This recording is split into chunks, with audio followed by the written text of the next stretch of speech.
think we should be live in just about a second. I am going to, oh, I see someone in the chat. Let us know in the chat on YouTube if you can see us. For anyone who's following along, we are going to be streaming on a few different services, but we'll be keeping an eye on the YouTube chat. So if you'd like to chat with us, you can find us there. Hopefully we are all set, but cool. Okay, I see. Looking good. Thank you. So Jamie and I are flying without Alex today, and he's the resident expert in live stream. So we're just making sure we know what we're doing. But I think we got it. So cool. So today we're going to be talking about multiple linear regression, and we're going to use some kind of small examples to get ourselves started. But it's going to be a pretty packed day. So I'm going to go ahead and get started right away. Actually, really quickly, as I'm sharing my screen, do you want to introduce yourself, Jamie, for those who haven't met you? Yeah. Hi, everyone. I'm Jamie. I'm just tagging along and helping out Sophie with this live stream. I'll also be helping to answer any questions in the chat and be monitoring it. So if you have any questions while we're talking about multiple linear regression, please throw them in the chat. Yeah. Awesome. Yeah. So Jamie can also stop me at any time since he can get my attention more easily. So I will keep an eye on the chat, but if I miss something or you need me to go over something again, just let us all know in the chat. Awesome. So we'll jump right in. Today we're going to be using another dummy data set to start, and then we'll also use a real data set for the second example. So this is actually part of a project on Codecademy. So if you're following along in the linear regression with Python course on Codecademy, this is the linear regression at Codecademy project. And this is a made-up data set, but it's actually something that we could do at Codecademy that we thought about. And so I'm gonna paint the picture for everyone. So the idea is that we're some curriculum developers, we're trying to develop a new lesson. And we actually have two versions of a lesson teaching the same thing. This is actually true of our linear regression courses. We have an old lesson that I think Alex or maybe Sunny wrote, and then we have this newer lesson that I wrote. So you could imagine, right, that we've got two different lessons that teach the same topic, but we have one quiz at the end, and we're trying to see whether one lesson is better than the other lesson in terms of teaching students that topic. But we also have some other information about each student, and that is the number of other content items they have completed on our website. And so you'll see in this data set that I've printed out for everyone, for each student, they're going to get a score on the final quiz. And then they're going to get a number here in this completed column that tells us how many other content items they've completed.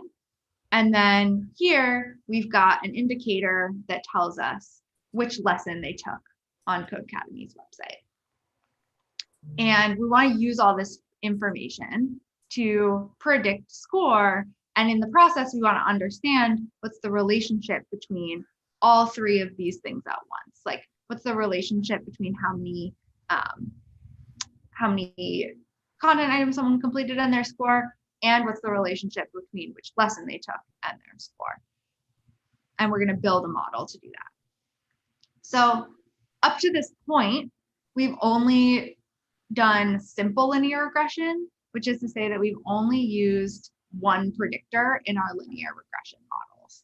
So we have the skills so far to create a model where we predict score using the completed variable. So I'm just going to demonstrate. I'll quickly plot these things so that you can all see.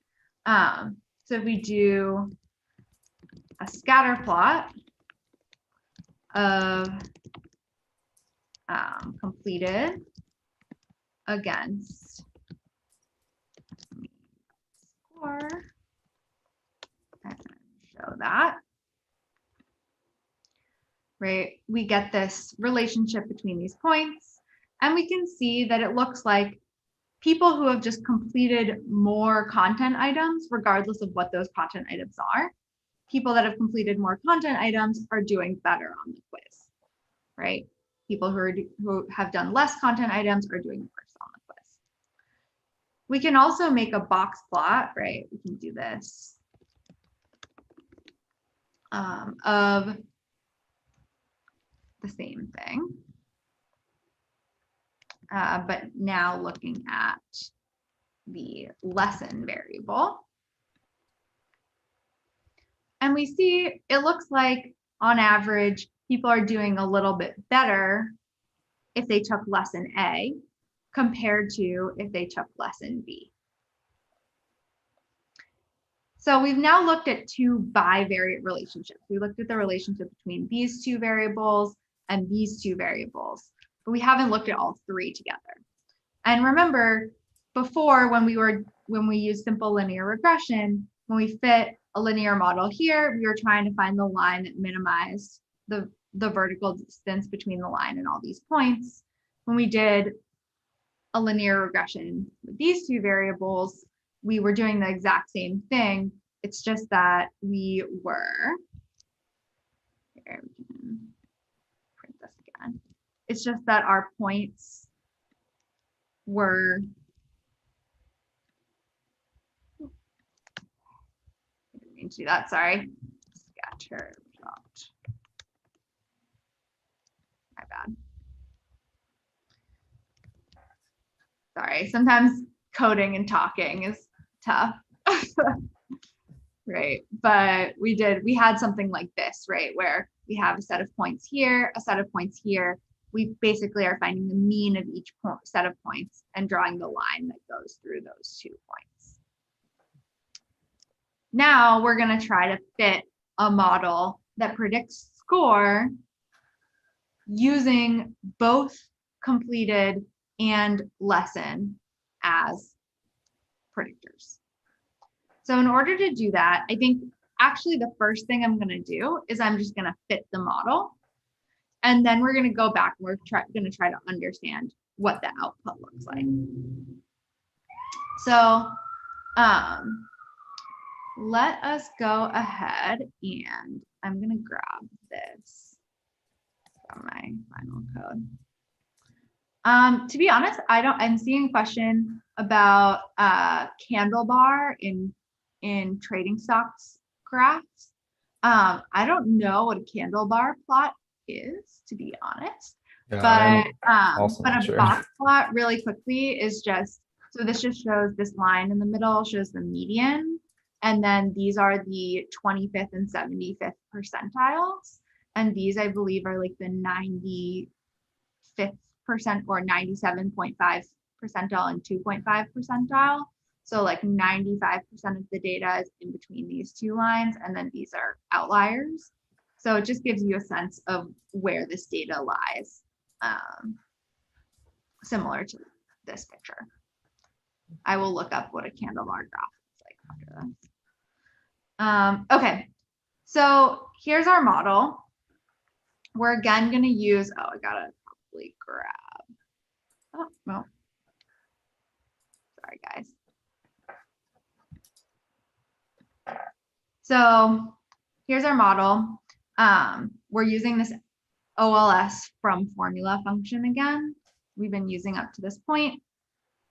We're fitting this model where we say, let's predict score using lesson and completed as predictors.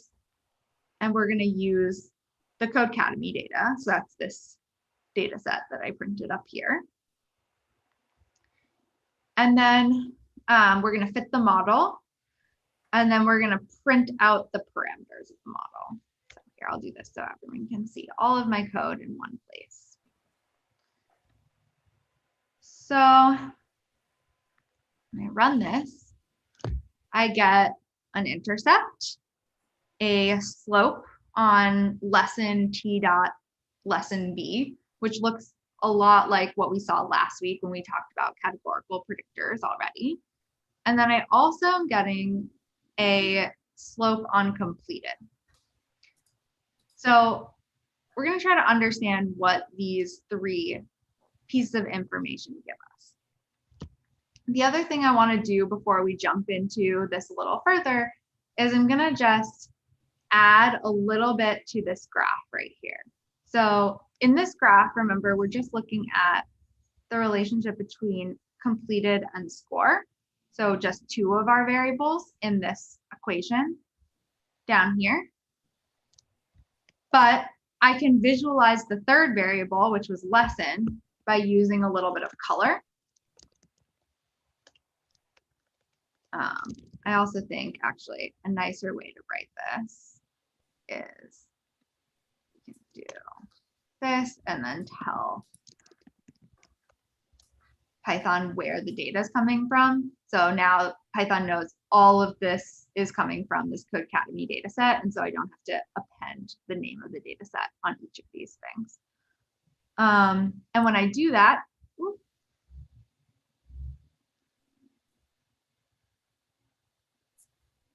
oh, is it? I think I have to put it in.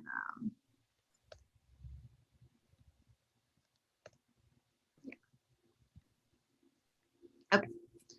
So now we can visualize these three variables at once, and we see, right, that we can still see that that positive relationship between completed and score. And then we can also see that the blue points for lesson A are a little bit higher than the orange points for lesson B. So we can see now those two relationships that we graphed separately here and here, or here. These two are telling us the same thing. Cool. Okay, now that we have these two pieces of information, I'm going to switch things up and we're going to grab the iPad, which is very exciting. And we're going to kind of walk through some of the math behind this. And if anybody has questions, please ask them because I know I'm moving a little bit quick. So I don't want to miss anyone in the process.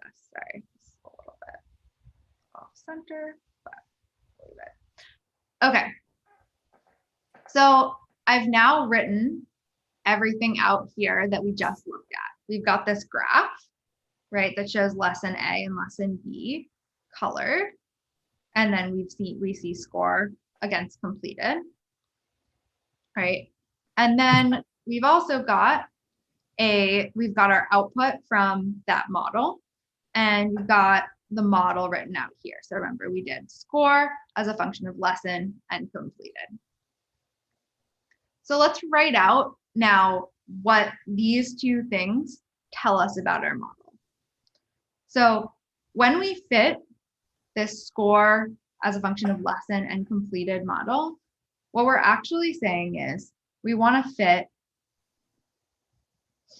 the following equation. So we are saying we want score to be equal to some number. I'm going to call it B0. This is a notation thing. So before we were using mx plus y equals mx plus b as our equation for a line. We're going to write that equation slightly differently now, and we'll talk about why we can do that. So we're going to write our equation as B0 plus B1 times lesson plus B2 times completed. Okay. Now, let's take a step back for a second and think through why this is the same as our original equation of a line y equals mx plus b.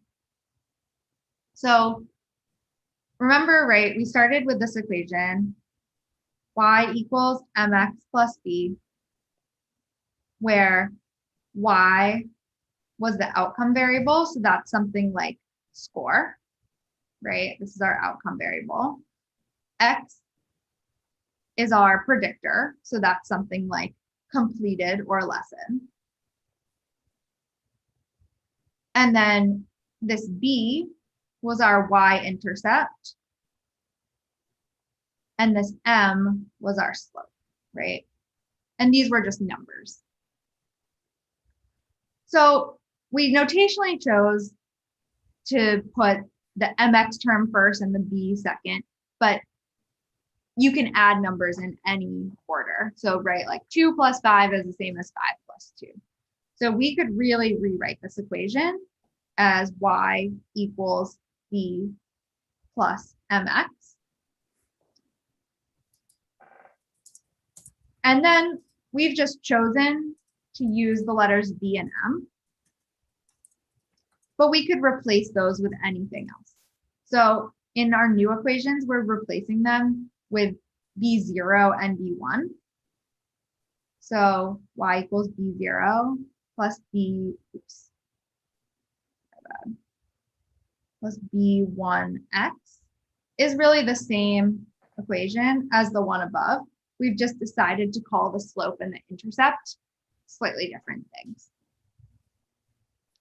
So the reason why we use this equation, the b0 and the b1, is that as we add more predictors, like in this case, we have lesson and completed as predictors, we want to be able to expand our equation and use more letters. And so if we just use B and M, like what's the next letter we're going to use? We don't know. Instead, it's a little easier to just say, like, I'm going to call all of these things B0, B1, B2, B3, and then I can add as many of them as I want. So that's why we're using this slightly different equation. But the key thing to know is that it's really no different from the y equals mx plus b equation that we started with. Okay. So here's our equation. And here is our output, right? So now let's plug in this output into the equation so we actually have everything written out. So really this equation is score equals B0 is our intercept, right? Still, the y-intercept is the one that's not multiplying any of the predictors. So B0 is 18.3, about.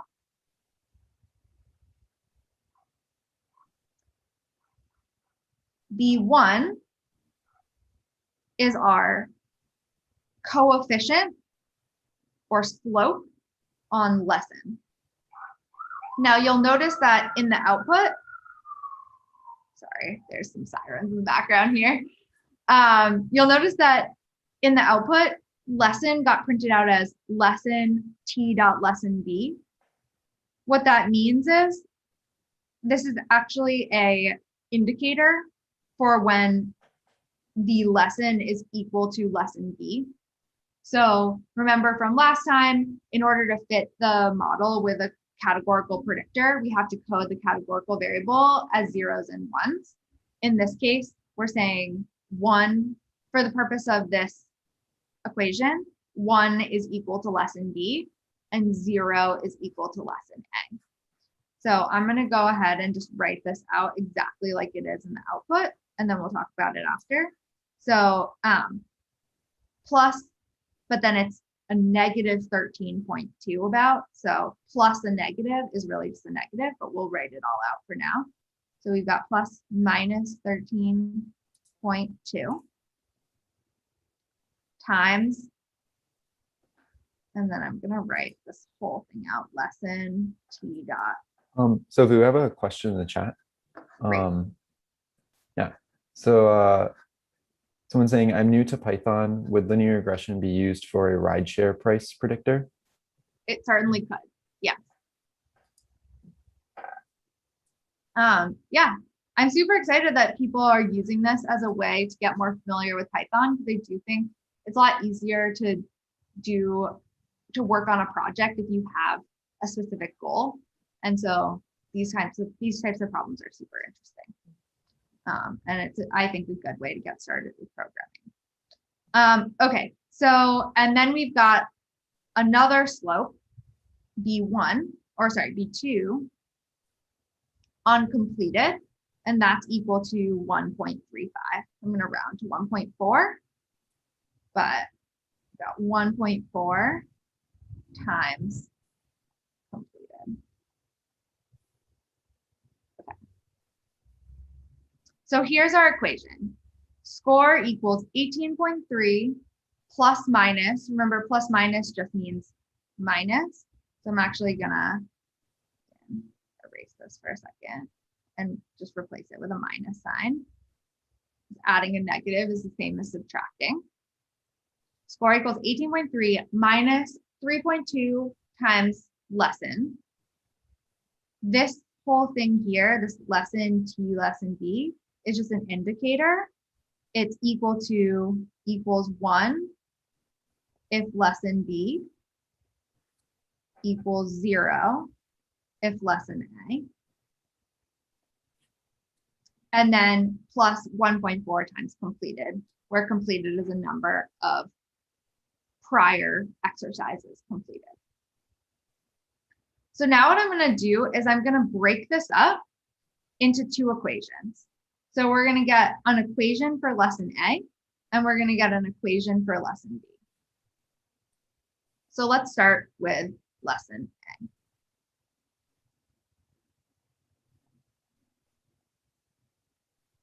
So if a person took lesson A, Jamie, what would the value of this lesson T dot lesson B variable be?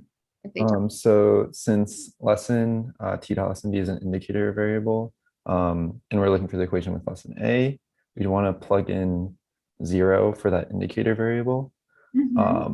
So then we just get the value 0 for that. Exactly. Yeah. So if someone took lesson A, then the value of this lesson T lesson B thing is 0. In that case, when we write out this equation, we've got score equals 18.3 plus 13.2 times 0 plus 1.4 times completed. Right? And like Jamie said, anything times 0 is 0. So 13.2 times 0 is just 0.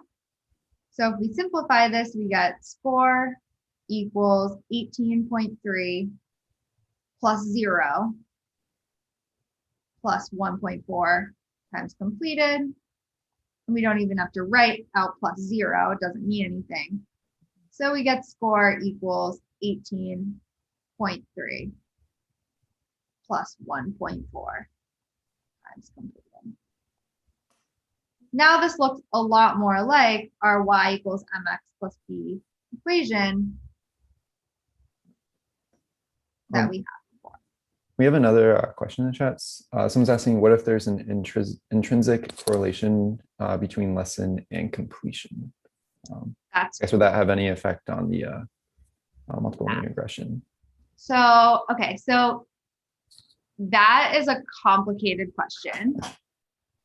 It seems simple, but it's a complicated question. So we have to think about how we designed this experiment. So if we just randomly assigned people to lesson A or lesson B, then we won't be worried about that, right? We won't worry about the relationship between lesson and completion because lesson was randomly assigned. But if that's not how we went about this, if there's some relationship between lesson and completion, then we're going to need to take it into account somehow. We're going to come back to that in a couple of weeks. So that's like the topic of a future discussion. But yeah, it's a tough question. It also depends on what your goal of this analysis is. Like if your goal is to determine whether the lesson that someone took caused them to do better on the quiz. So you're trying to determine a causal relationship because you want to say, like, in the future, if we show more people lesson, was it lesson A? Yeah, lesson A, where they did better. Show more people lesson A, will they continue to do better on this quiz? Because this is causing them to do better. It's a better lesson or something. If that's your goal, then you're going to need some other strategies to figure out how to, and you can't do like a randomized trial, so you can't randomize people, then you're going to need what's like this field called causal inference to try to balance the groups as best as possible. But yeah, there is a lot to be said about that. But with this method, we can't take it into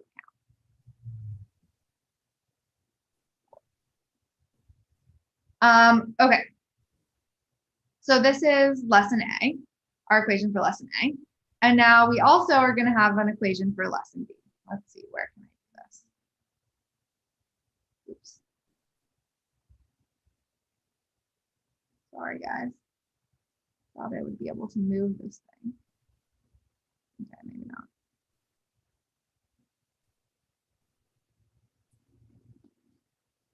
All right, we'll try to fit this bottom. So for lesson B,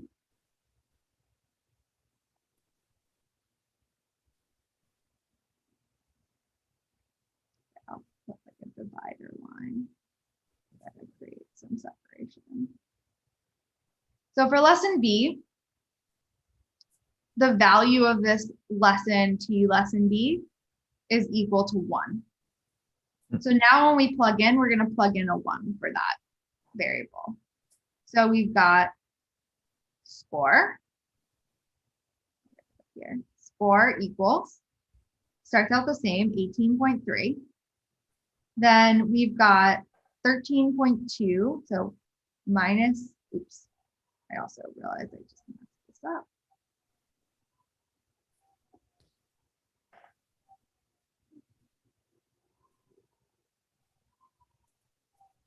Right, so that's a minus.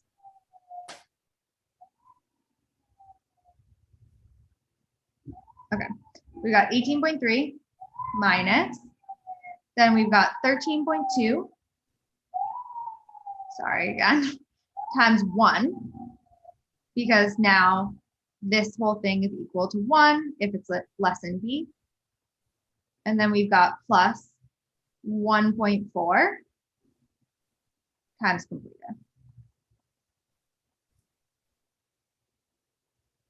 Okay. Now, anything times 1 is equal to itself. So we can say score equals 18.3 minus 13.2, because 13.2 times 1 is just 13.2. And then we've got plus 1.4 times completed. And then finally, we can simplify this a little bit. So we've got 18.3 minus 13.2. That's equal to 5.1. So we've got score equals 5.1 plus 1.4 times complete.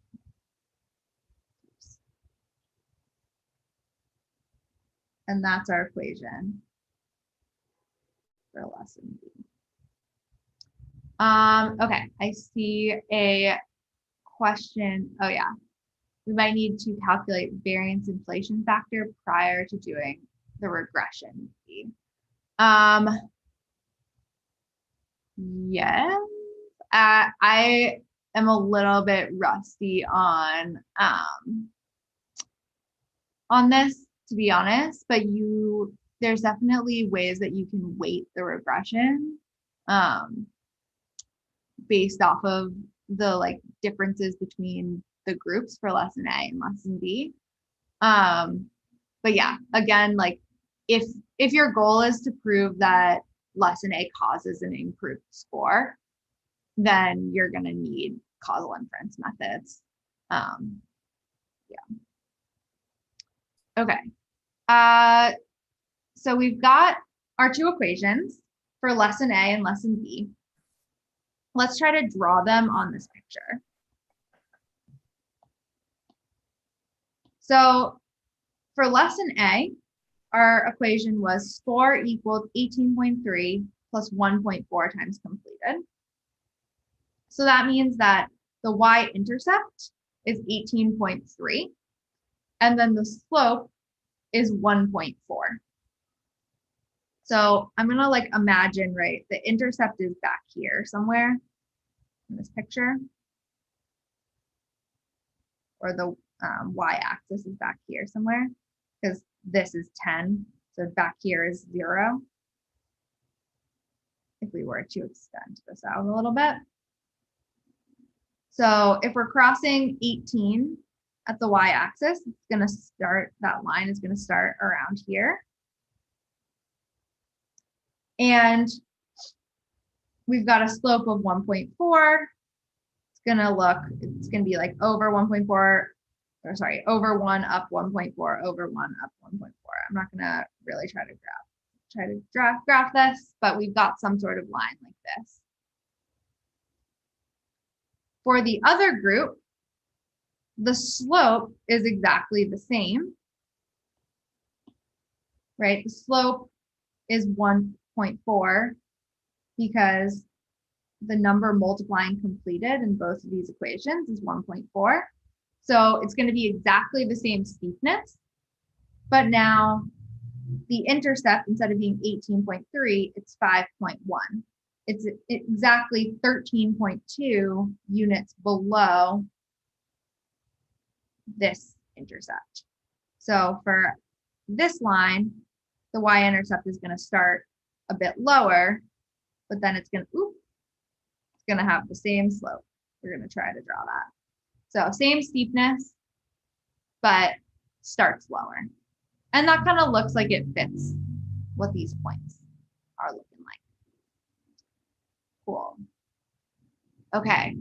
Are there any questions about this? I know we just went over quite a lot. Sophie, I actually have a question. So will this kind of be like so for like any kind of multiple linear regression model that's like similar to this, where there's an indicator variable and then a like quantitative variable, will it always be the case that they like basically have like the two different lines for the indicator variable will have the same slope but different intercept? Or will they ever have the case where they like might intersect? That's a really good question. Also something that we're going to cover in a future session. But yes, there's a way that you can create a set of models where you're not constrained that the two groups have the same intercept and have the same slope, but have different intercepts. You can allow the intercepts and the slopes to vary for the two lines. But the way that you do that is actually by adding another predictor to the model. And so you end up adding what's called an interaction term between the two variables. So in this case, between completed and lesson. And we'll talk about that in a future lesson. But as long as you don't have that extra term, you don't have an interaction term, you just have a binary variable or any categorical variable really and a quantitative variable, and you're just adding them as predictors, you're always going to end up with a set of lines where the slope is the same. Because all you're ever doing is for different values of your categorical variable, or even if this was a quantitative variable, and that's what we'll go over in a second. But for any values of this variable, you're really just multiplying by some number, and then that gets added into the intercept. And you can never, by changing the value of, or like by changing the value of this, you can never change this 1.4, right? Like this 1.4 is multiplying completed, and that's the slope on completed, which is what we're looking at in this graph. And this piece of the equation can never change that 1.4. And I guess my other curiosity is, so what is the slope for completed on like the multiple linear regression model here versus what you calculated in the last live stream, where you're just like looking at completed as its own, like as the one predictor term, and then as like the different lessons as the one predictor term? That's a really good question. So the slope is not necessarily the same as what you would fit. So I think what you're asking, you can tell me if I'm wrong, but I think what you're asking is, if I fit the original model where I didn't color these points at all, I just drew the regression line for this entire set of points. So I fit like score as a function of completed. And then I just fit that line. That slope is not necessarily the same, is not necessarily going to be the same as the slope for these two ones. Yeah, that's exactly what I was asking. And then we have another question in the chat. Are the coefficients based on correlation value of lesson and complete with score? Yeah, so actually, from the regression, you can basically recover the correlation between like any set of two variables. So if we just looked at this score as a function of completed, like if we just looked at that model, we could recover the correlation between score and completed from the model output. The higher the correlation, like the better the model will appear to be. And we'll talk about that in the last session or second to last session a little bit more. So yeah, we're essentially calculating,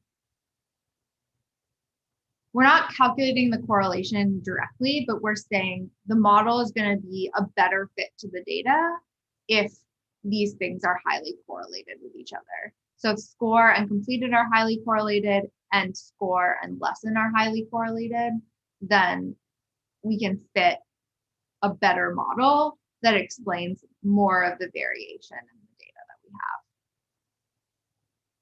have. Good questions. Cool. So I'm going to stop this share now.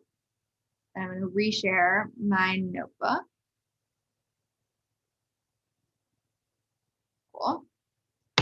So I'm just going to demonstrate really fast how we can add those lines to our graph. So remember, I wrote this down, but I'll write it down here for everyone. So for lesson A, we calculated that the equation is, or we wrote out the equation as score equals, and then we said 18.3 plus 1.4 times completed. And that was our equation for lesson A.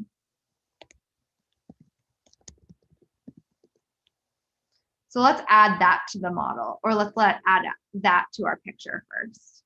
So here I'm going to add tlt.plot. I'm going to go from, let's see. Actually, what I'm going to do is I'm going to replot Codecademy. I'll write these out. Sorry. Write it out down here. So I'm I'm going to write out some X values. So my X values are going to be completed. So this is the original data, Codecademy.completed. I can print it right out so that everyone can see actually, right? These are just my original completed values. And then what I'm going to do is I'm going to apply this formula. I'll call it completed actually.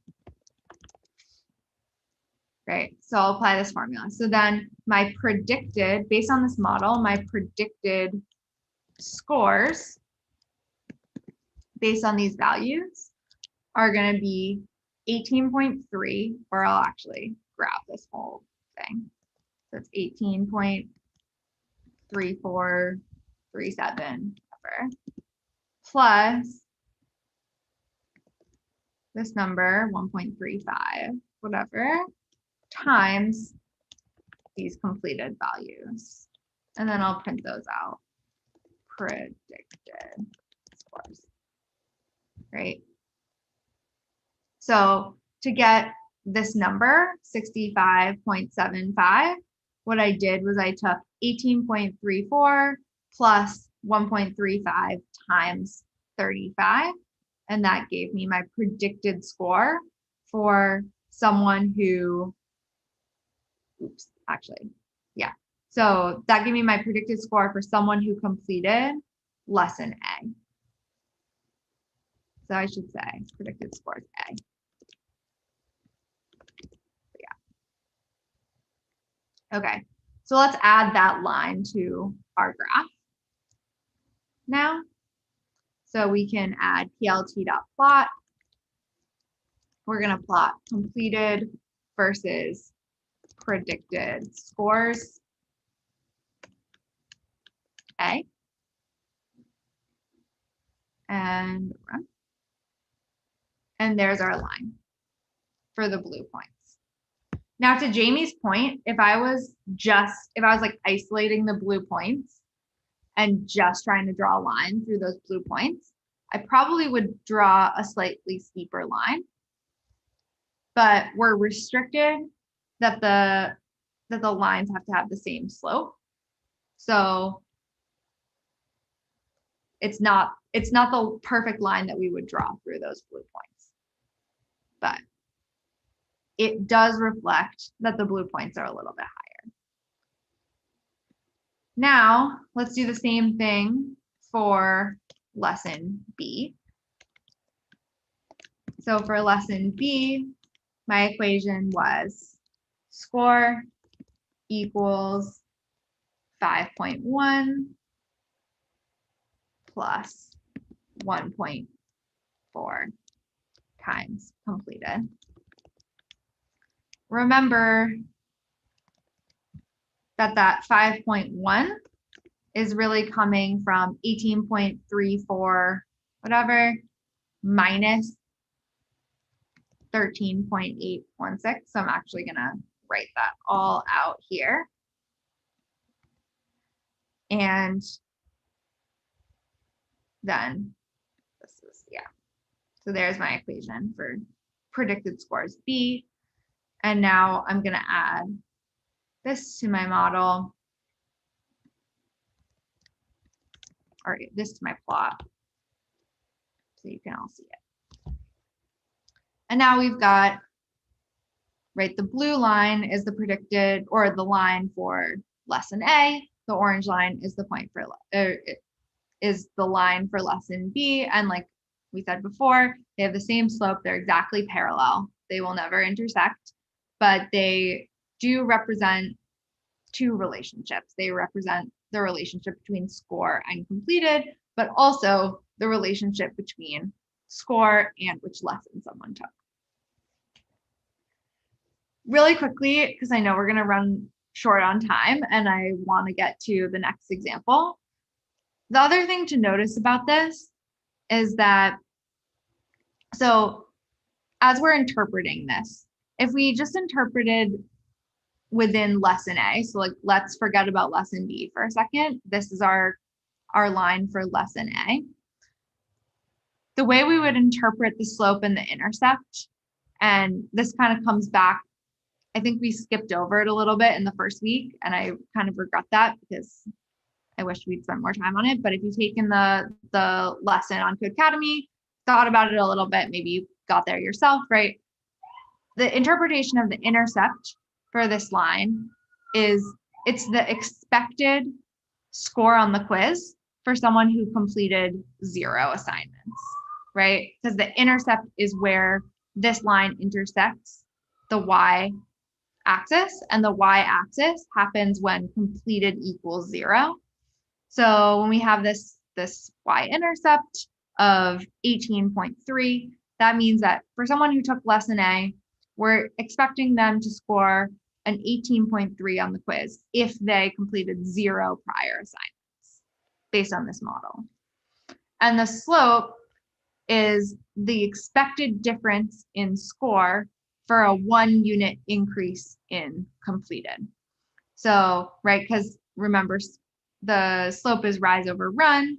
So it's the expected vertical increase here, which is this difference in score, because that's on the y-axis, for a 1 unit run, a 1 unit increase in completed.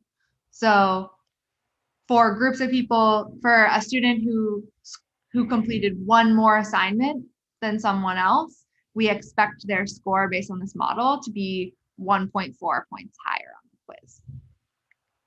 And what we're saying here is, if this is our model, we're not expecting someone's, like, the potential impact, and that word kind of is not the right word, because we're not proving any causal inference here, but we're not saying that there's any difference in the relationship between completed and score for these 2 lessons. But we are saying that someone is expected to score higher if they took lesson A than lesson B if they completed 0 lessons prior, but also if they completed any number of lessons, right? Because the distance between these 2 lines stays the same the whole time, and it's always going to be whatever this number was. Like, the distance between those 2 lines is 13.18 points. And so the way we would interpret this is we would say, controlling for how many lessons someone completed. So if we freeze this at one particular number of lessons, say 30, so controlling for how many lessons someone completed, we expect the score to be 13.2 points higher among people who completed lesson A compared to people who completed lesson B. Cool. I saw a question, is there any difference between features and parameters? I think so. I would say this is all like semantics of what you refer to things as, and people refer to different things with the same thing with different words and different things with the same words sometimes. So it's like the word feature and the word parameter, while they have definitions, they often get used in different contexts.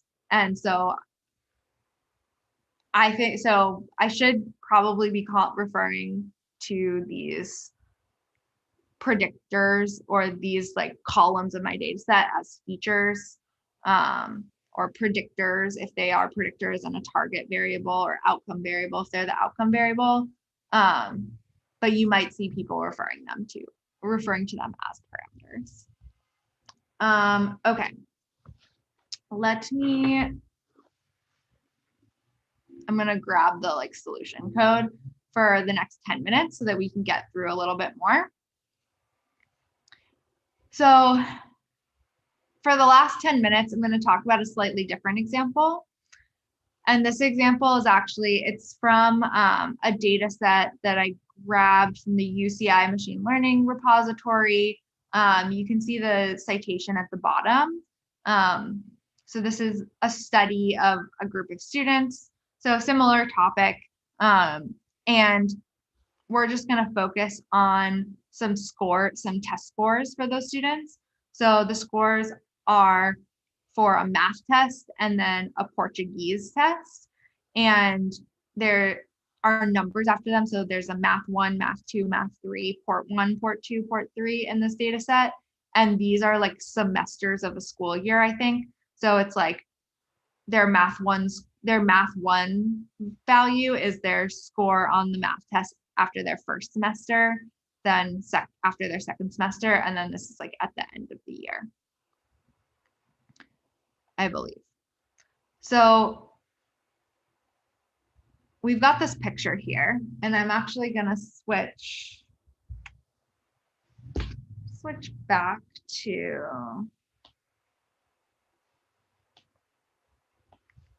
my picture for a second, my iPad. One second. But what we're looking at here is we're saying, okay, what if we try to predict someone's final Portuguese score based off of their initial math score? And we see there's a relationship. People, like maybe this is just students who are better at studying, they can do better on both math and Portuguese. And so it looks like people who have higher math scores are tending to do better on their Portuguese tests, and people with lower math scores are tending to do a little worse on the Portuguese test. There does appear to be some relationship here. And then we're coloring this by Portuguese score in the first semester. So that's this port 1, right?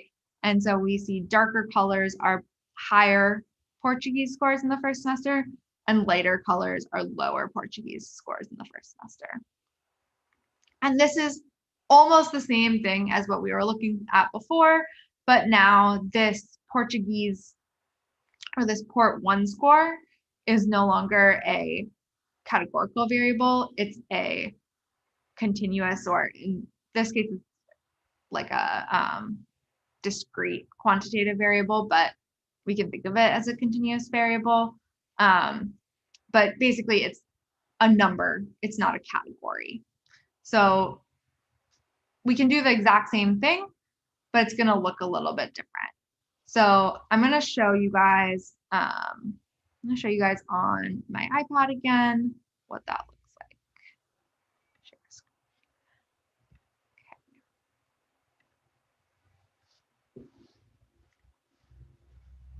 Okay, can everyone see this? Yes, hopefully. Okay.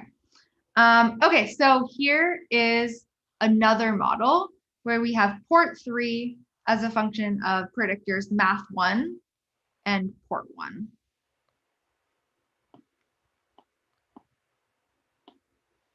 Right.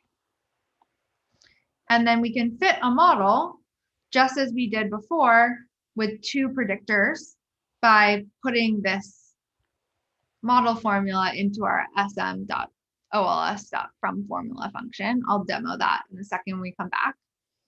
And in this picture, right, we've got 2 quantitative variables. Instead of having like just 1s and 0s for math 1, we can have any number of values, and same thing for port 1. So what I'm going to do is I'm going to write this out the same way we did before. Using my output, I'm going to write the equation of the line. So the equation is port 3 equals the intercept, which is 0.44, plus the slope on math 1 is about 0.11. So we got 0.11 times math 1. And then we've got the slope on port 1 is 0.86. We got 0.86 times port 1. Okay. Now we can think about this for a few different values of port 1. Let's write out what the equation would look like. So to start, let's try when port 1 equals 0. So when port 1 equals 0, we've got port 3 equals 0.44 plus 0.11 times math 1 plus 0.86 times 0. And anything times 0 is 0. So this is really just port 3. Port 3 equals 0.44 plus 0.11 times math 1. When port 1 equals 1, we can do something similar, but now we've got port 3 equals 0.44 plus 0.11 times math 1 plus 1 times 0.8, plus 0.86 times 1. And algebraically, right, it doesn't matter what order we add things in. So we've got a 0.86 times 1, and then we've got this 0.44. We can add those together. And so we end up with port 3 equals 0.44 plus 0.86. This whole thing is now our intercept, plus 0.11 times math 1. And you can kind of see how this would continue for port 1 equals 2. We have the same thing, but now this is going to be a 2. This 1 here is going to become a 2. And so we'll be adding 0.86 times 2 to the intercept. So we'll end up with something like port 3 equals 0.44 plus 0.86 times 2. That's now the intercept plus 0.11 times math 1. When you're saying like port 1 equals 1 and port 1 equals 2, like what is the scale for like what 2 corresponds to, like for like the first exam? So port 1 equals 1 just means that they scored a 1 on their first Portuguese. Okay. So does it go all the way up to like 100? I think actually they're like goes up to 0 12. to 10 based off of based off of the graph. It looks like the scores are roughly between 0 and 10. But yeah. So it's whatever the scale is in the original data. And what's happening here is the intercept is just increasing every time. So as port 1 increases, we get a higher intercept. And what that means for our picture is as port 1 increases, we would draw a slightly higher line.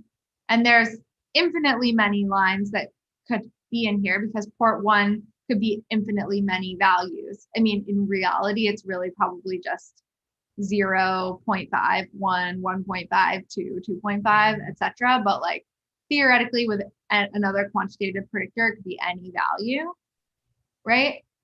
And it makes sense, right? We see that like these darker points are higher up. So like at the top where port 1 equals 12, we've got like these darker blue points. And so we would draw the line up here. And for the lighter points, we would draw a line down here. They should all have the same slope, but we're just thinking like as port 1 increases, the intercept of our line is going to increase, the line is going to move up, but the slope will stay the same. Okay, we are just about at time. So I'm going to stop it there. But I hope that today's lesson was helpful in terms of getting a first look at what we're thinking about when we run a regression with multiple predictors. And if you want to learn more and think a little bit more deeply about this, I highly recommend that you take the linear regression in Python course on Codecademy. We've linked out to it in a bunch of places on YouTube and on the event pages, and on GitHub, I believe, as well. And there is a whole lesson on multiple linear regression. You can learn even more about it and how to interpret all of the coefficients. So that if you're interested in learning more, that's a good place. And then next week, we're going to come back and we're going to investigate some of the math behind how these models are actually fit. And it's a little bit technical, but it's really important for being able to debug a model in Python, or even just figure out how to fit the model using some new software or a different package in Python. Understanding a little bit of that matrix math is super, super helpful. So hopefully everyone can join us for that. Thank you for all of the questions in the chat today. I would love to see even more questions in future sessions. The questions are really helpful for helping me figure out like what I need to go over to clarify things.